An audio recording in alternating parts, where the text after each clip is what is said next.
Our Father, we thank you for this time. We thank you for your word and every portion of it. Teach us now, Lord. Open our eyes. Help us to have a better grasp of this important Old Testament historical book. We pray that your Holy Spirit would be our guide now. In Jesus' name, amen.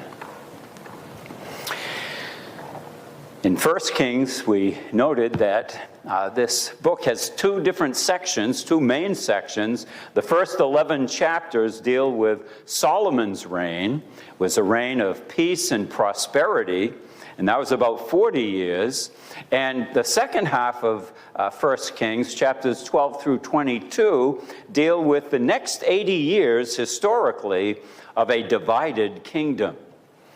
Now, there was originally one united kingdom that God instituted. It was his kingdom on earth. It was God reigning through a mediatorial ruler, and God reigned through David, and we'll see he also reigned through Solomon, and Solomon brought God's kingdom to its height of glory, its prestige and power in the world, and those were really the glory days.